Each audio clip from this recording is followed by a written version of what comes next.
Assalamualaikum warahmatullahi wabarakatuh. Jumpa kembali di KPU Stop, Pemilih Berdaulat Negara Kuat. Bersama Yati Nurhayati, Kadip Sosialisasi, Partisipasi Masyarakat dan Pendidikan Pemilih KPU Kota Tasikmalaya. Teman pemilih, kali ini tema yang akan dibahas adalah membangun kesadaran politik dan demokrasi kaum perempuan Kota Tasikmalaya. Dan hari ini kami kedatangan tamu kehormatan, para narasumber yang sangat luar biasa, perempuan-perempuan hebat yang sudah mempunyai kesadaran politik tinggi sehingga mereka berhasil sukses menduduki kursi legislatif DPRD Kota Tasikmalaya. Dan narasumber yang pertama ada Ibu Haji Eti Guspitawati Esos, anggota DPRD Kota Tasikmalaya Komisi 3. Assalamualaikum Ibu. Waalaikumsalam. Aduh, alhamdulillah. Yang kedua ada Ibu Haji Ai Elah Rohila, anggota DPRD Kota Tasik Komisi 4. Assalamualaikum Ibu. Waalaikumsalam. Dan ada Ibu Haji Nurjana, anggota DPRD Kota Tasikmalaya Komisi 4. Assalamualaikum Ibu. Waalaikumsalam. Aduh, terima kasih Ibu, hatur nuhun. Di antara kesibukan yang sangat luar biasa, teman pemilih, ibu-ibu yang luar biasa ini mau menyempatkan hadir atas undangan kami. Mudah-mudahan ini menjadi edukasi buat para penonton. Teman pemilih, kesadaran politik perempuan menurut sejarah Indonesia telah tumbuh sejak Kongres Perempuan pertama yang dilaksanakan di Yogyakarta pada tahun 1928. Kesadaran politik dan penggunaan politik itu dibuktikan partisipasi nyata melalui dan menggunakan hak-hak politiknya itu tercermin pada pemilu pada tahun 1955. Karena apa? Karena mereka, para kaum perempuan pada saat itu sudah memiliki hak memilih dan dipilih. Nah, yang menjadi pertanyaan ya Bu, santai ya Bu ya, ini Mas santai. Yang menjadi pertanyaan nih, bagaimana kondisi objektif kesadaran politik dan demokrasi kaum perempuan di Kota Tasikmalaya? Ibu Haji Eti Mangga. Assalamualaikum warahmatullahi wabarakatuh. Waalaikumsalam. Tadi udah dikatakan Ibu Yati bahwa kapan perempuan Indonesia bisa berpolitik. Ya. Betul. Tadi tahun 1920 waktu itu bahkan disadari atau tidak dari semenjak dulu juga para pejuang, para pahlawan perempuan itu berpolitik. Cuman cara mereka berbeda-beda. Nah, sekarang di Indonesia khususnya banyak ketentuan yuridis yang menguatkan para perempuan untuk bisa ikut berpolitik, ikut memilih dan dipilih, dan juga bisa menduduki jabatan apapun sama dengan laki-laki. Nah, itu banyak dikuatkan di waktu itu ada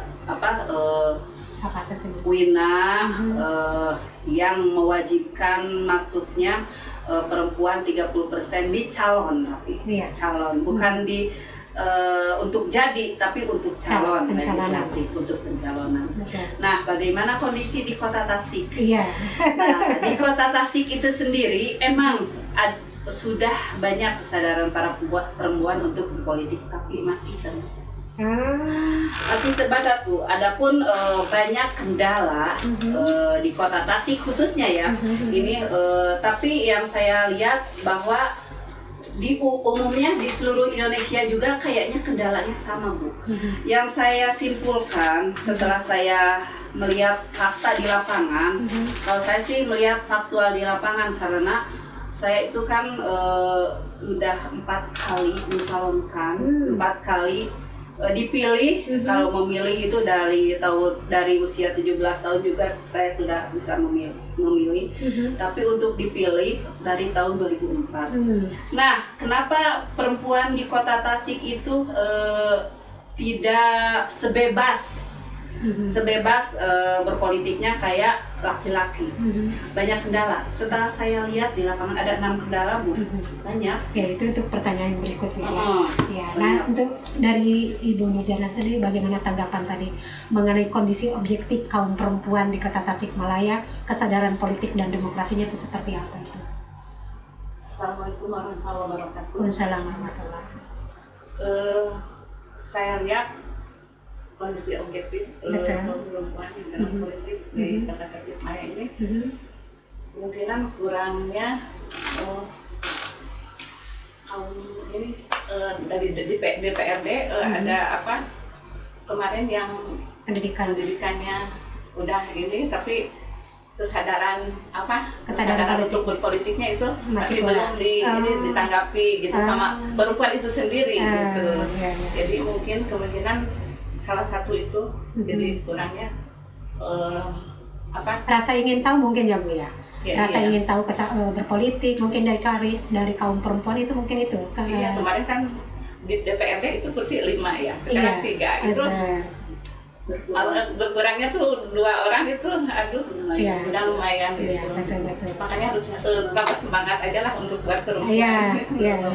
Kalau menurut Ibu Hajia ini gimana nih? Karena ini punya basic pengalaman ini, Ibu PKK, Ibu PKK, kemudian, di lingkungan yang berbeda. Nah, untuk Kota Tasik sendiri, kesadaran politik kaum perempuan dan kesadaran demokrasi itu seperti yang Ibu lihat? Ya. Assalamualaikum warahmatullahi wabarakatuh. Menurut saya untuk kesadaran kaum perempuan di bidang politik sebetulnya untuk perempuan itu sudah terbuka luas ya. Betul. Dengan berbagai alasan, dengan bermain politik ya mungkin itu sudah terbuka luas. Apalagi sekarang ada gender untuk 30%. Sebetulnya tidak 30% juga, lebih daripada 30% kalau sudah masyarakat barangkali perempuan yang bersadar diri untuk main berpolitik. Dan juga kami berharap juga mungkin kepada elit-elit politik agar segera memberikan pembinaan, mengarahkan agar supaya mungkin gender itu lebih daripada 30%. Saya rasa untuk di Kota Tasikmalaya itu bisa dilaksanakan. Kita punya politikus yang handal di sini, baik dari politik agama, ekonomi dan lain sebagainya. Itu bisa diandalkan untuk memajukan kaum perempuan menjadi kaum perempuan yang menyadari politik. Iya, berarti kesadaran politik dan demokrasi khususnya di Kota Tasikmalaya belum begitu greget ya Bu ya. Belum begitu greget. Walaupun peluangnya ada, kemudian secara regulasi sudah diberikan kebebasan, tetapi mungkin ada nggak pengaruh pendidikan politik dari elit politik kepada kader di bawah, memberikan pendidikan politiknya sudah maksimal atau belum nih? Kalau menurut saya untuk perempuan khususnya ya, untuk perempuan khususnya belum begitu maksimal. Pemerintah dalam hal ini menganggarkan untuk pendidikan politik di Kota Tasik. Pertama itu belum maksimalnya memperhatikan politik perempuan.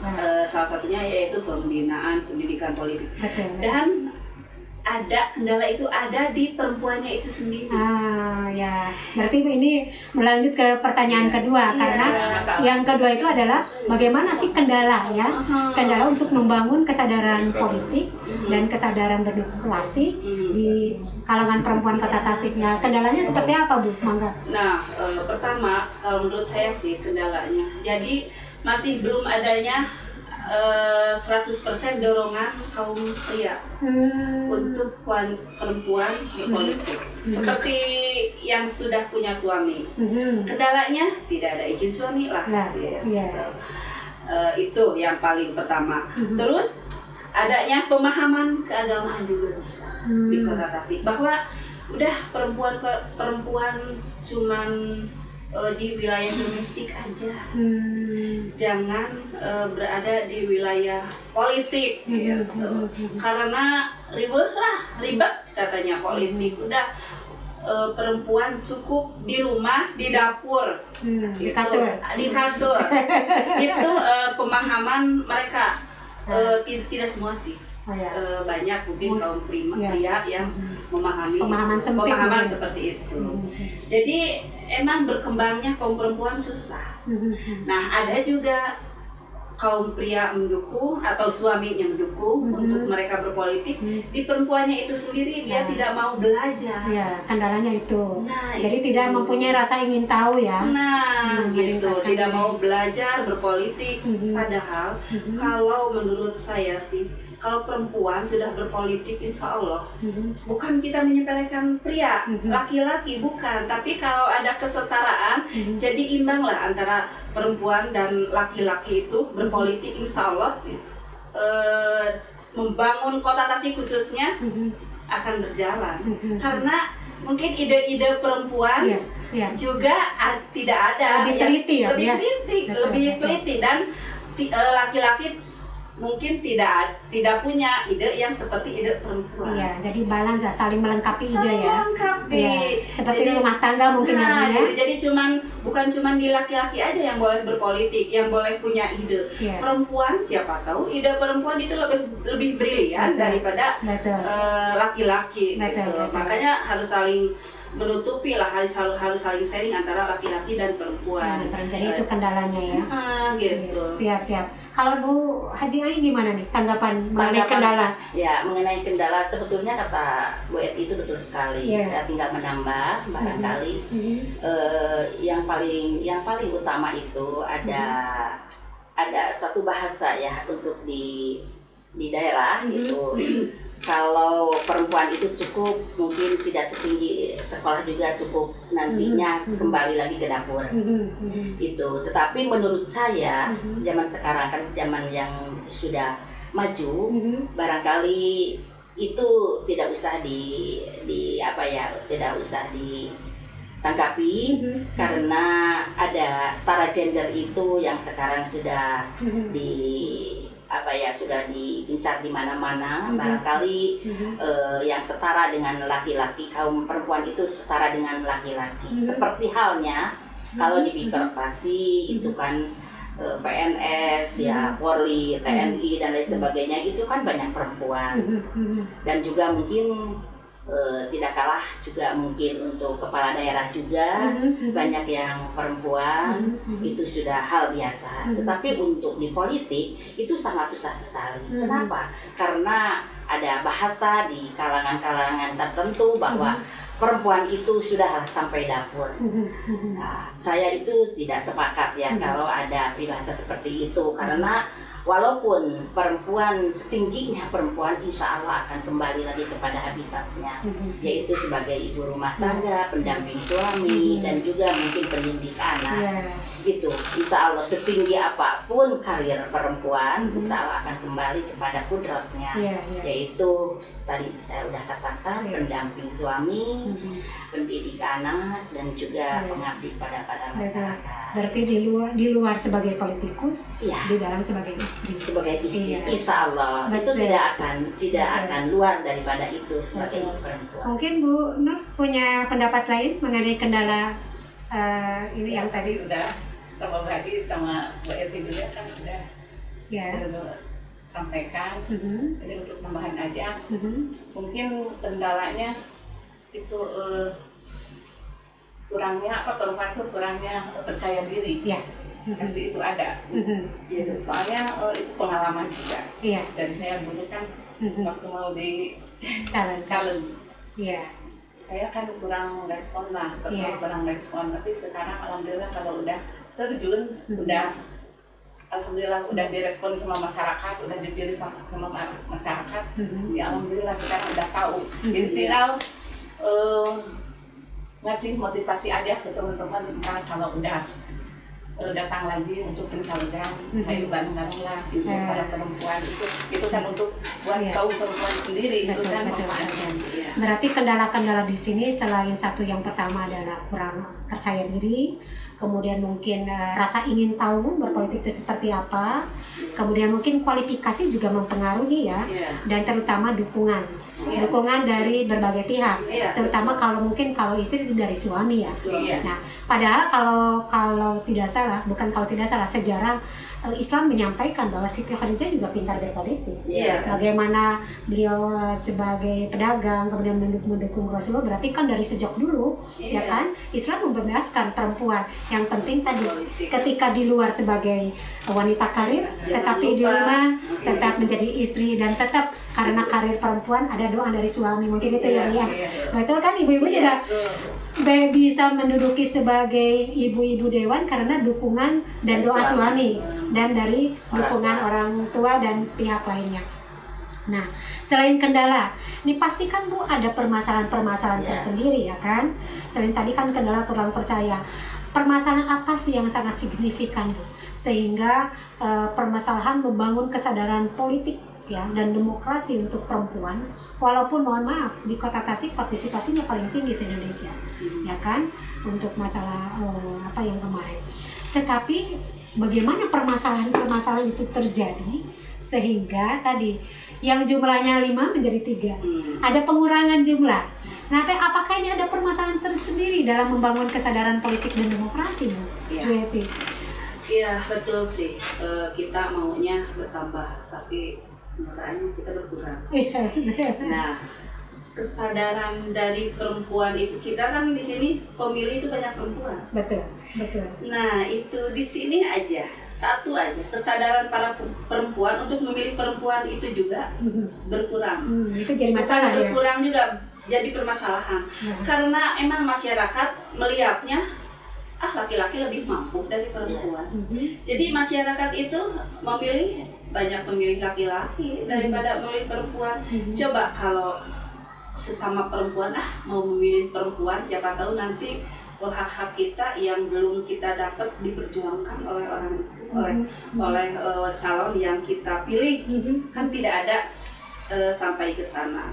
Makanya itu perlu pendidikan politik buat perempuan itu seperti itu. Jadi permasalahannya perempuan sendirinya tidak memilih calon perempuan untuk menjadi wakil rakyat. Kenapa ini berkurang? Nah, terus kendalanya juga para perempuan itu sendiri juga merasa dirinya tidak mau seperti di politik ya, ikut berkecimpung di politik, tidak mau ribet lah. Tidak mau ribet. Kalau kita berkecimpung di bidang politik nanti rapat-rapat sampai malam.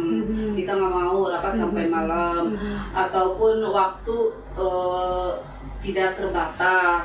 Nah, itu jadi di kemauan perempuannya itu sendiri masih kurang di Kota Tasik, sehingga kenapa di Kota Tasik wakil rakyat khususnya yang tadinya 5 sekarang menjadi 3. Satu, kemampuan, mungkin kesadaran berpolitik juga masih kurang. Untuk kaum perempuan untuk memilih calon perempuan itu kan poin yang paling penting sebetulnya. Karena emang kemampuan tidak ada, ngapain perempuan itu kemampuannya juga segini, ngapain kita pilih, mendingan kita pilih laki-laki yang sudah terbukti kemampuannya. Tapi kan tidak bisa begitu.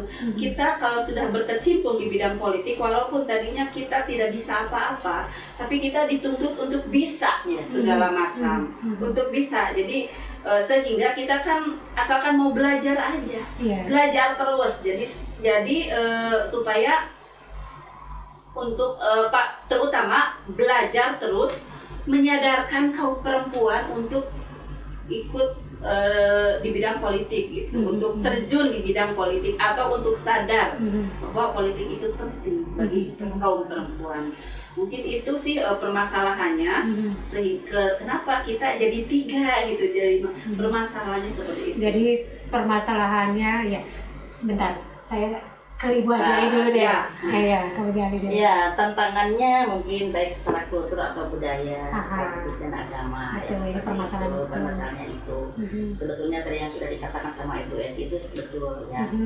Ada juga mungkin banyak penilaian dari masyarakat. Selain daripada tidak ada kemauan untuk kaum perempuan untuk di Kota Tasikmalaya, ada juga mungkin hambatannya mendengar daripada masyarakat bahwa seandainya memilih pemimpin itu lebih baik daripada dan memilih pemimpin itu lebih baik laki-laki daripada perempuan. Tetapi kan tidak semuanya bilang seperti itu. Tetapi masih ada juga yang berbicara seperti itu menjadi kendala bagi kaum perempuan untuk maju ke depan. Oleh sebab itu mungkin yang paling penting untuk memberikan sosialisasi kembali kepada elit-elit politik agar supaya apa yang temuan-temuan yang didapat dari masyarakat itu akan menjadi jawaban nanti. Contohnya seperti saya, sebetulnya saya tidak terpikir sebelumnya untuk menjadi orang berpolitik di DPRD ya. Saya sebagai ibu rumah tangga saja sudah cukup. Tetapi kalau saya sudah masuk ke kancah politik enak juga. Nah, salah satu contoh seperti itu ya, apa yang disampaikan oleh Ibu Eti betul. Jadi selalu kita mencari ilmu dimanapun itu ilmu kita harus dapat gitu. Nah, setelahnya kami berkecimpung di arena politik itu memang indah politik itu, indah sekali. Nah, orang lain yang tidak mau, yang belum, kata Bu Nur itu belum pede ya, itu karena belum merasakan. Sebetulnya kalau sudah merasakan seperti saya, mungkin politik itu indah. Tak kenal maka tak sayang. Pengalaman yang tidak berharga. Betul. Saya berkecimpung di PKK itu beberapa puluh tahun, tapi bukan di politik. Betul. Jadi ke politik itu belajar kembali, belajar lagi. Oleh sebab itu lebih banyak ilmu itu yang didapat lebih bagus bagi kita. Karena pengalaman itu kalau tidak dicari tidak akan datang sendiri. Betul. Oleh sebab itu kami juga mungkin bertiga akan memberikan sedikit wawasan kepada kaum ibu, barangkali untuk maju lebih banyak lagi. Kalau sekarang dari 45 menjadi 3 orang, 45 anggota dewan cuma 3 perempuan. Itu kan kurang. Kurang. Jadi mungkin kami juga harus sama-sama berikhtiar agar supaya tahun sekarang periode sekarang 3 periode yang akan datang menjadi 10 atau 5 maksimalnya, minimalnya seperti itu. Betul. Jadi kami juga akan sama-sama memberikan support kepada ibu-ibu perempuan agar maju, apalagi kan banyak anak-anak muda ataupun ibu-ibu yang muda. Kalau saya sudah tua, masih banyak remaja ataupun ibu-ibu yang sekolah tinggi dan juga ilmu pengetahuannya juga banyak. Itu sangat-sangat didambakan oleh masyarakat untuk menjadi perpanjangan masyarakat anggota dewan. Siap. Kalau Bu Nur sendiri bagaimana tanggapannya mengenai permasalahan-permasalahan untuk membangun kesadaran politik dan demokrasi? Permasalahannya mungkin dari sistem pemilu untuk tahun ke depan, kalau bisa seimbangnya dengan 30%, diseimbangkan 50% itu mungkin ada jadi ada perbaikan lah. Perbaikan regulasi yang bikin regulasi. Soalnya sekarang kan udah ketahuan pengetahuan perempuan itu terbatas lah.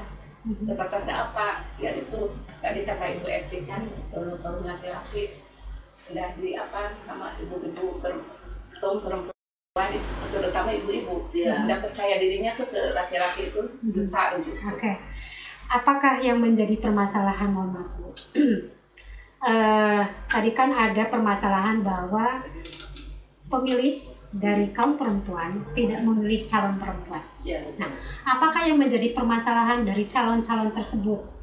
Masyarakat melihat itu dari kualifikasi, ya kan, dari perform, gitu kan, dari perform, dari kapasitas, dari kompetensi yang mungkin oleh kaum perempuannya sendiri mungkin tidak memberikan kepercayaan sehingga tidak memilih calon dari perempuan. Nah, apakah itu menjadi permasalahan dan pernahkah Ibu mengalami hal itu? Apa yang saya barusan sampaikan? Iya betul sih, betul seperti itu Bu. Jadi menganggapnya perempuan itu tidak mampu. Itu tanggapan masyarakat. Makanya saya sih ke pemerintah itu menghimbau jangan cuman minimal 30% di calon saja. Kalau bisa dari berbagai berbagai faktor atau berbagai profesi lain PT begitu Bu? Enggak, maksudnya kalau itu kan minimal. Kayak saya kemarin kan di dapil 2 minimal 30%, tapi kan 9 6 perempuan 3 laki-laki itu calon. Tapi permasalahannya calon ini kan tidak semua bisa jadi, kan kita pengennya yang jadi.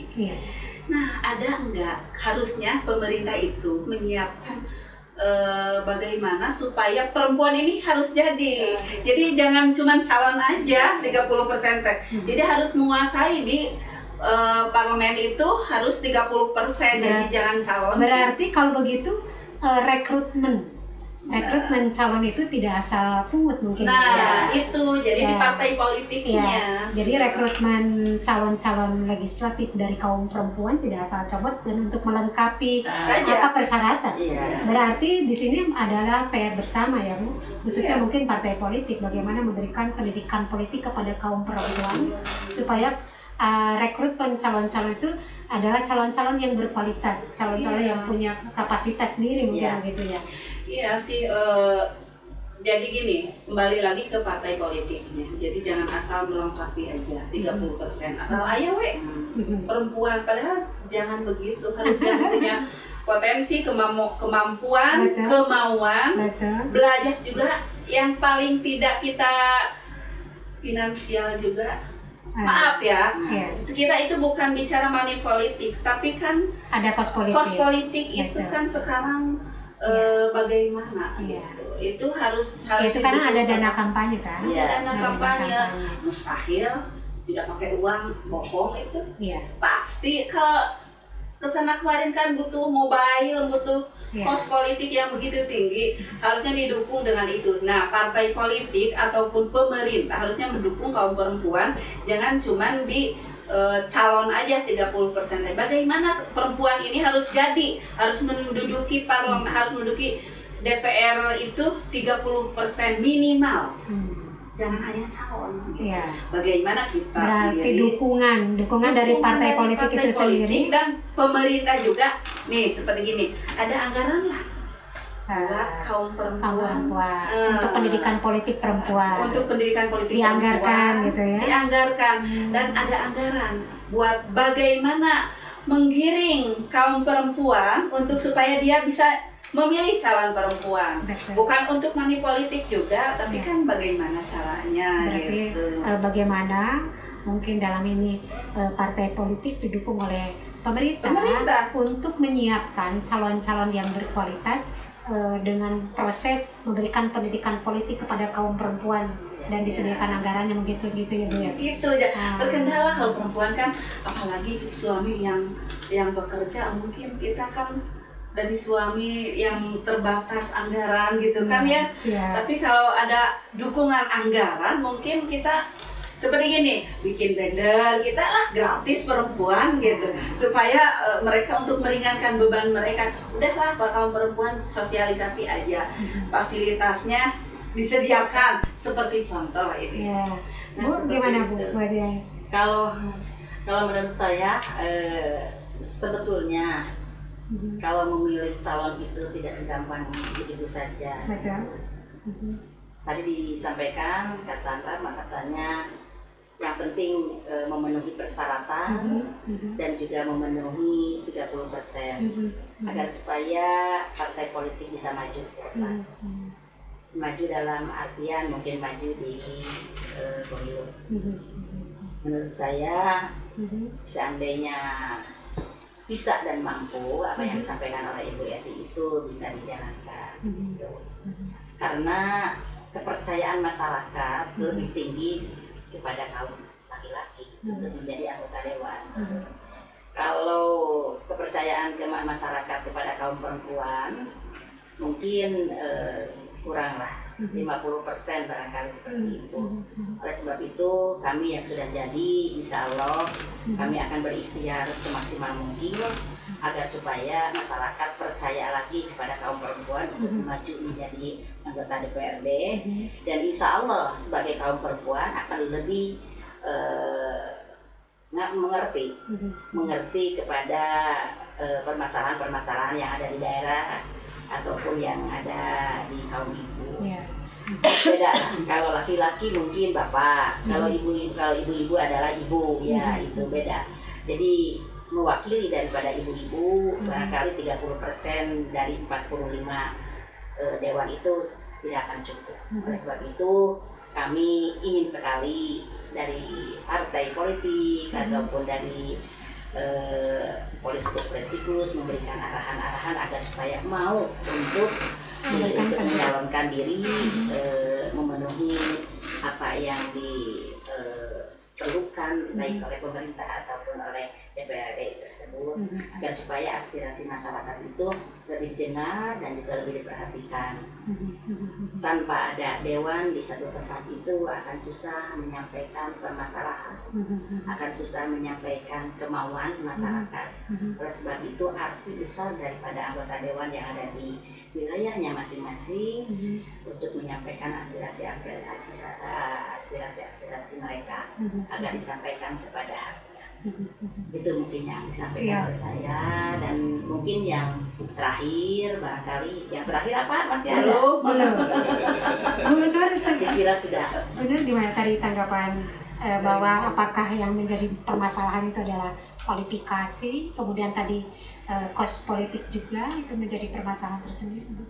Tadi udah sama-sama berarti ini sama juga sama ya, pasti di masyarakat gitu ini pengalaman ya, saya mau curhat pengalaman gitu ya. Permasalahannya mungkin ada itu waktu saya mau nyalon, ada aja itu kayak dari tokoh gitu, ibu katanya buat apa, ibu kan perempuan, menganggap sebelah mata ya, kirain suaminya yang nyalon katanya gitu. Ya kata saya gini, Pak, ini kan nggak ada caleg di sini, kata saya gitu. Udah saya bismillah aja, saya menyalon. Kalau bapak nggak mendukung saya, nggak apa-apa, kita doa aja. Saya cuma minta itu aja, saya nekat bismillah aja, Pak, doain. Soalnya saya ingin mengabdikan diri. Berarti kan sebenarnya kesadaran politik dan demokrasi kaum perempuan ini adalah implementasi perjuangan Kartini yang akan datang ya. Karena memang adanya kegiatan podcast juga menyambut Hari Kartini. Nah, pertanyaan berikutnya, apakah penting nggak membangun kesadaran politik? Atau pentingkah kaum perempuan itu mempunyai kesadaran politik dan demokrasi? Apalagi next ya 2024, tentunya ini banyak tantangan baru, apalagi kalau tidak salah 1 tahun itu 2 pemilu. Nah, bagaimana ibu yang mungkin akan mencalonkan kembali, seberapa pentingkah perempuan untuk membangun kesadaran politik dan demokrasi supaya bisa maju sama-sama menjadi anggota legislatif yang akan datang gitu? Mangga Bu, ya, Ibu Kak. Ini sangat penting, itu sangat penting, apalagi untuk kita kaum perempuan. Dan untuk meyakinkan mereka juga butuh perjuangan, butuh perjuangan kita sebagai wakil perempuan, juga butuh perjuangan untuk bagaimana caranya menyadarkan kaum perempuan untuk berpolitik, untuk memilih dan dipilih. Itu sangat-sangat penting. Takutnya nanti ketika kita kan KPU juga kan kalau tidak ada kuota 30% perempuan ditolak gitu. Nah, kalau mereka tidak mau mencalonkan, para perempuannya cuma sedikit kan pemilu nggak bisa ikut pemilu partai politik kan. Makanya dari mulai sekarang kita juga harus bagaimana caranya menyadarkan mereka supaya mereka itu bisa berpolitik. Minimal lah mereka memilih calon yang menurut mereka atau menurut orang lain punya kemampuan, apalagi mereka kaum perempuan mungkin ada di hatinya. Mudah-mudahan kalau mereka memilih calon perempuan itu, hak-hak perempuannya bisa diperjuangkan. Minimal aja punya kesadaran seperti itu. Ini untuk perempuan, calon perempuan. Karena tidak bisa dipungkiri juga, kemarin juga Bu, saya itu pemilih banyaknya laki-laki justru. Kaum perempuan banyaknya ke calon laki-laki. Kan itu ironis ya. Nggak tahu itu masalah like and dislike, mungkin masalah suka dan tidak suka mereka gitu. Karena sekarang itu betul di politik itu tidak murni sih. Banyak embel-embelnya, makanya susah juga. Cuma saya pribadi mungkin tidak akan patah semangat untuk menyuarakan atau untuk mengajak mereka, untuk mengajak menyadarkan mereka supaya mereka mau berpolitik dan untuk memilih calon perempuan gitu. Supaya kalau keterwakilan perempuan di legislatif banyak, hak-hak perempuan itu lebih dominan nanti, lebih bisa didengar. Kayak sekarang aja kita cuma bertiga. Kalau di voting itu, kalau ada sesuatu hal yang harus di voting kita kalah kan. Apalagi masalah pemberdayaan perempuan. Kayak sekarang ada acara-acara perempuan juga yang di pusat, di mana gitu. Kita kan jarang hadir. Kenapa? Itu tidak ada anggaran. Kenapa tidak didukung? Kita meminta untuk anggaran perempuan nih, karena perempuan itu ada pendidikan politik, ada bintek, ada itu, ada penting itu. Penting untuk kita kan tidak ada anggaran khusus buat itu. Tidak ada khusus. Jadi kita susah juga, bingung juga di ruang lingkup kinerja kita aja kita sudah kalah gitu suaranya. Kita kan meminta untuk kan ada bintek, ada acara-acara kampus perempuan atau apa ini. Kadang kan undangannya juga ada yang disampaikan, ada enggak. Kalau disampaikan kan itu anggaran.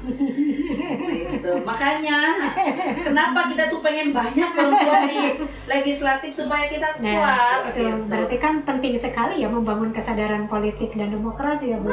Strateginya tuh Bu, mohon maaf nih, strategi karena pentingnya membangun kesadaran politik dan demokrasi. Selain penting tadi, strateginya itu apa sih yang harus disiapkan dari sekarang supaya kaum perempuan di Kota Tasikmalaya itu next gitu ya, 2024 itu kesadaran politiknya meningkat, kesadaran demokrasinya meningkat. Silakan Ibu Azmi, bagaimana? Kalau menurut saya itu yang paling penting itu adalah pemahaman dulu. Betul. Itu pemahaman dulu, banyak sosialisasi mungkin dari partai-partai politik agar supaya lebih terpancing. Banyak belajar yang tadinya tidak mau berpolitik, yang tadinya tidak mau maju ke mendaftarkan diri ke dewan, jadi mau. Yang tadinya tidak takut pada politik, yang menjadi senang nantinya karena banyaknya mendengar dengan positifnya politik. Politik itu banyak hal tantangannya itu karena orang politik itu ada yang bilang bahwa politik itu banyak negatifnya, tapi menurut saya tidak sama sekali. Bahkan menurut saya tadi politik itu adalah indah. Dan ya tantangannya mungkin ya kita harus betul-betul mungkin bekerja keras untuk memberikan pengalaman, walaupun saya baru 2 tahun di sini, tapi saya juga harus menyampaikan kepada rekan-rekan perempuan agar supaya tertarik mereka untuk mendaftarkan diri ke kancah maju ke politik ya, ke dewan, ke DPRD. Dan juga mungkin itu tantangan. Insya Allah tantangan itu akan bekerja bersama-sama dengan partai politik kami, dan juga mungkin kami juga akan membawa diri sendiri untuk memberikan sedikit sosialisasi kepada kaum perempuan di sekitar saya, dengan harapan kami akan pemerintah akan membawakan Kartini yang ingin membangun untuk kemajuan Kota Tasikmalaya lebih baik daripada yang dulu untuk masa yang akan datang. Insya Allah kalau kita niat baik, insya Allah Allah akan mengikuti kita seperti itu. Kalau tantangan itu ya mungkin kita banyak sekali ya. Tetapi kita juga harus harus kuat. Berarti penting sekali ya Bu ya memberikan kesadaran berpolitik dan demokrasi ya. Sangat dengan strategi dan tantangan-tantangan yang menjadikan pentingnya gitu ya. Bahwa kaum perempuan itu harus betul-betul melek ke politik katanya ya, atau melek demokrasi ya. Gitu. Bu Nur mungkin punya pendapat lain?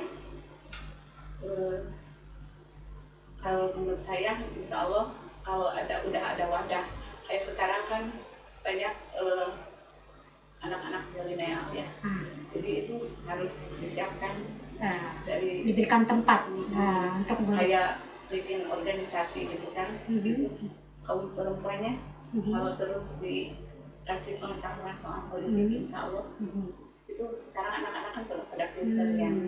Berarti Ibu lebih mendidik kaum perempuan milenial untuk menjadi sasaran pendidikan politik ya. Iya. Karena sekarang kan udah ada pengajian kayak kalau sekarang aja kan banyak kumpulan kayak komunitas-komunitas. Iya, ada pengajian kayak ini harus bulan perasaan. Iya. Udah kelihatan lah dari sini. Berarti dari sekarang khususnya ini ibu-ibu dewan yang sudah sukses harus bergerak untuk memberikan pendidikan politik kepada kaum perempuan. Iya. Ya, maksudnya masuk ke komunitas-komunitas perempuan. Berarti sangat penting sekali ya Bu ya untuk bisa memberikan dan membangun kesadaran politik dan demokrasi kaum perempuan. Kalau lihat dari partisipasi demokrasi di Kota Tasik sudah sukses ya, sudah bagus ya, partisipasinya sudah bagus. Akan tetapi mungkin yang menjadi permasalahan adalah kaum perempuan menyadari dan mau memilih calon perempuan dan calon perempuan itu sendiri juga harus memperlihatkan kapasitas diri, kemampuan, ya kan? Selain daripada tadi kos politik itu sudah mungkin satu kebutuhan ya, satu kebutuhan. Tetapi mungkin calon-calonnya itu sendiri harus punya kapasitas, kemampuan dan kompetensi sehingga memberikan kepercayaan diri terhadap masyarakat, terutama kaum perempuan. Jadi begitulah. Kalau boleh menambah satu lagi. Siap, Mangga. Barangkali selain daripada tidak pedenya untuk maju ke politik, itu mungkin tidak mau berisiko. Tidak mau beresiko. Ya, kalau maksud tidak mau beresiko itu kan kalau perjuangan itu kalah dan menang. Ya, menurut saya banyak yang mau tapi takut kalah, takut tidak menang, gitu. Orang politik itu mungkin jauh daripada itu. Jadi harus menyadarkan diri itu sampai di situ. Kalah dan menang itu adalah kehidupan Allah. Sudah biasa ya, kalau permainan pasti ada kalah dan menang. Itu yang paling penting. Kalau menurut saya perempuan-perempuan itu pada mau, tetapi tidak mau ngambil resiko. Risikonya apa? Risikonya takut kalah. Ya untung kalau menang. Mentalnya belum kuat tuh ya. Oleh sebab itu mungkin selain daripada sosialisasinya harus semua disampaikan. Jadi dalam politik itu kita harus siap segala-galanya, pikirannya, mentalnya, spiritualnya, dan juga mungkin apalagi mental itu yang harus disiapkan. Karena macam masuk tidak sedikit yang ikut pada pencalonan itu jatuh karena mental. Sebelum apa-apa mental dulu. Sebelum kita baru saja sosialisasi, belum mencapai pada kampanye, sudah mental sudah tidak.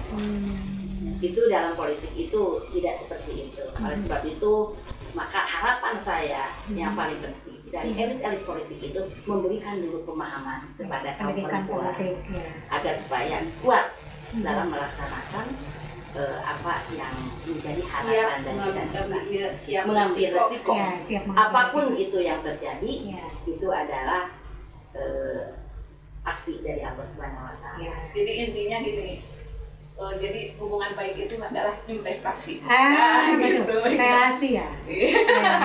Relasi politik. Kenapa mungkin masyarakat juga lebih memilih laki-laki, mungkin pemikirannya seperti itu. Ini takutnya nggak kuat mental perempuan. Terus bisa gawe nggak gitu. Perempuan itu sendiri juga betul banyak ketakutan. ketakutan. Ya. Salah satu yang sudah kelihatan sama saya, sebetulnya kemauan itu sudah ada di kaum perempuan. Takut Cuma tidak mau mengambil resiko itu saja. Tidak mengambil resikonya apapun yang menjadi resiko. Takut kalah, takut tidak punya uang, ya itu, takut tidak bisa memberikan sesuatu kepada masyarakat nanti setelah jadi, gitu kan. Padahal kan kita dituntut seperti itu kan kita dijalani. Insya Allah setelah dijalani kan kita sudah terbuka apa yang menjadi angan-angan kita setelahnya jadi. Ya, begitulah teman pemilih, bahwa apa yang disampaikan oleh para ibu dewan, bahwa kesadaran politik kaum perempuan dan kesadaran demokrasi kaum perempuan itu sangat penting, karena berpolitik itu wajib.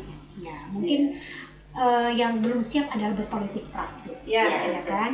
Karena strategi perempuan di rumah tangga itu kan berpolitik, ya kan? Jadi politik yang paling kecil adalah rumah tangga. Tetapi bagaimana siap mental, siap pendidikan, ya, siap kapasitas diri dalam terjun ke dunia politik praktis. Karena mental, dana, kemudian kesiapan, akuntabilitasnya, kesiapan kualifikasinya, nah itu menjadi itu ya. Dan mudah-mudahan teman pilih nanti next bisa menjadi calon-calon ibu dewan berikutnya pada tahun 2024. Karena ini Hari Kartini, kita abaikan kesadaran politik tadi sudah tersampaikan, unek-uneknya sudah keluar. Karena ini menyambut Hari Kartini, apa sih Bu makna Hari Kartini menurut ibu-ibu dewan ini? Silakan mangga Ibu Eti atau Ibu Haji Ai, mangga bener Bu Eti dulu. Ibu bawa saya dulu. Makna Hari Kartini itu? Makna Hari Kartini kalau menurut saya sih, sosok Kartini itu kita maknai untuk perempuan seperti kita mungkin ya, tangguh ya. Kita harus punya arti buat lingkungan sekitar itu. Untuk lingkungan sekitar, masyarakat, dan kita harus jadi menyamaratakan, jadi persamaan antara laki-laki dan perempuan itu harus diperjuangkan sama kita. Dan bukan hanya berjuang di itu saja, kita juga harus bisa jadi figur publik. Maksudnya gini, di dewan juga kita jangan cuma jadi anggota, cobalah kita ada perjuangannya supaya jadi orang-orang yang bisa menyampaikan aspirasi ya.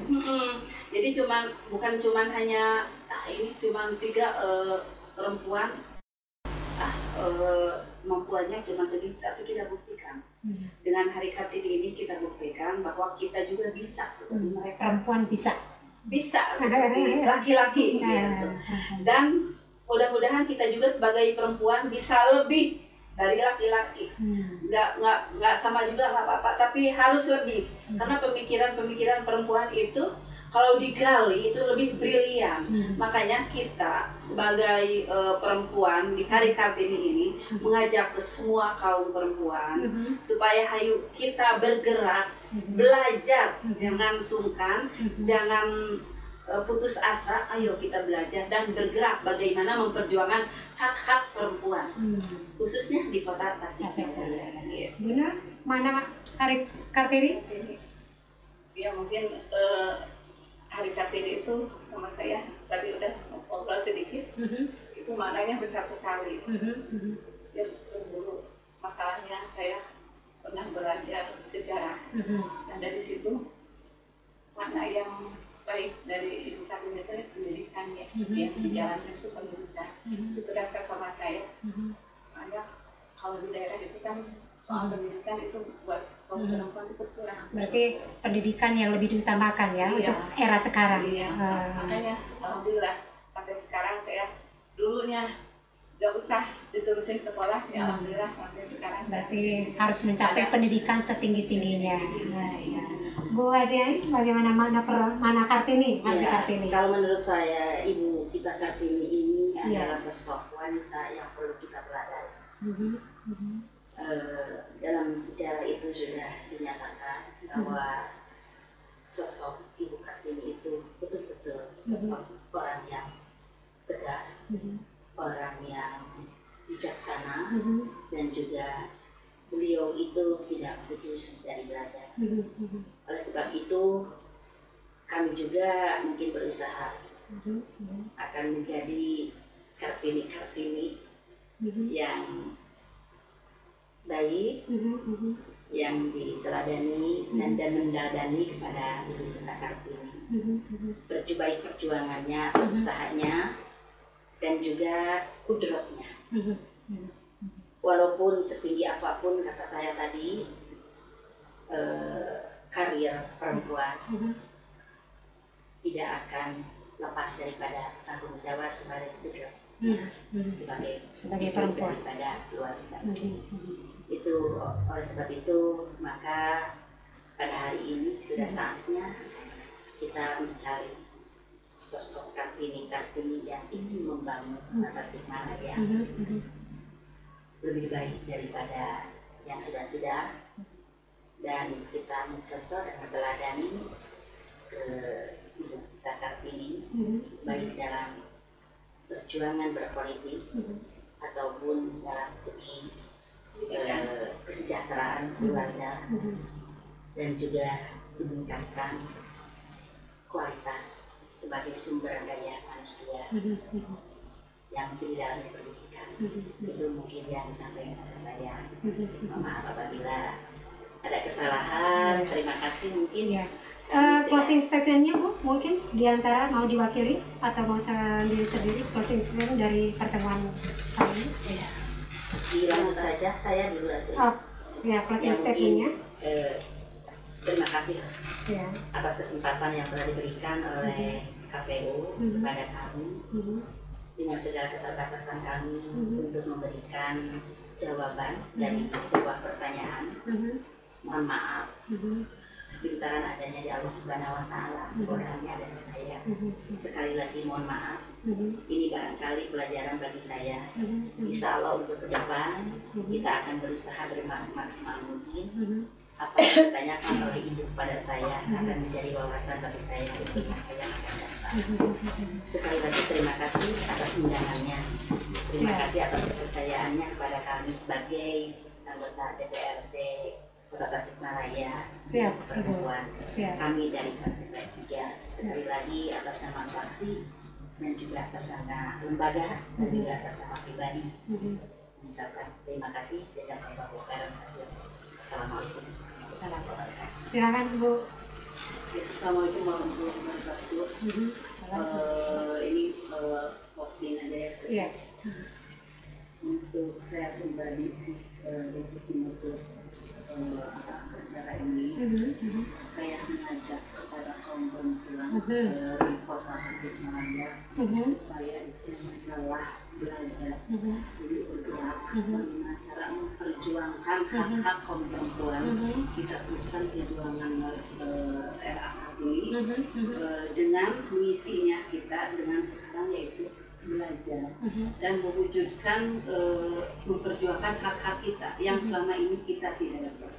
Dan saya mengimbau juga kepada para kaum lelaki, coba dorong kaum perempuan untuk bisa berpolitik untuk positif ya, berpolitik dengan positif. Tapi saya juga mengajak kepada kaum perempuan yang sekarang sedang berpolitik juga, yang sekarang sudah bagus antusias di Kota Tasik, sebetulnya antusias kesadaran berpolitik. Kalau dikasih kepercayaan sama suami, jangan sekali-kali jangan sekali-kali kepercayaan para suami. Jadi mengkhianati kepercayaan mereka. Mengapa? Karena kenapa para suami jarang mengizinkan kita untuk terjun di bidang politik? Karena kalau para istri sudah terjun di bidang politik yang tadinya urusan domestik, urusan rumah tangga, sekarang ada di luar, biasanya emang sih tidak semua. Dia itu menyalahgunakan kepercayaan. Jadi supaya para kaum lelaki lebih percaya kepada kita, ayo kita berjuang bersama, jangan mengabaikan keluarga dan kepercayaan suami atau para kaum lelaki. Kita buktikan di publik atau di mana saja kita mengarah ke hal positif. Itu Itu saja. Siap. Mungkin Bu Nur ada closing statement? Ya, dari saya, alhamdulillah terima kasih kepada Ibu yang telah mengundang saya di sini. Dalam rangka Hari Kartini saya juga akan mengajak untuk para kaum perempuan mulai dari sekarang, khususnya di Kota Tasikmalaya. Ayolah dukung apa-apa yang kalau ada ide dari para perempuan itu, karena hasilnya juga akan diterima sama perempuan itu juga gitu ya. Jadi itu alhamdulillah tadi sama Haji udah disampaikan terwakili gitu ya, sama dari partai saya sendiri. Mohon maaf bila ada kesalahan. Siap. Demikian teman pemilih yang telah menonton tayangan hari ini, yaitu yang bertema membangun kesadaran politik dan kesadaran demokrasi kaum perempuan Kota Tasikmalaya. Jadi teman pemilih ya, khususnya kaum perempuan di Kota Tasikmalaya nih, jangan takut untuk belajar, jangan takut untuk maju. Jadilah Kartini yang akan datang ya, dan buktikan kapasitas diri, kompetensi diri, dan kapabilitas diri bahwa kaum perempuan itu bisa, dan kaum perempuan mampu untuk membangun Kota Tasik khususnya. Demikian teman pemilih podcast hari ini, semoga menjadi wadah edukasi, dan jangan lupa like and subscribe. Demikian KPU Stop, Pemilih Berdaulat, Negara Kuat. Wassalamualaikum warahmatullahi wabarakatuh. Waalaikumsalam warahmatullahi wabarakatuh.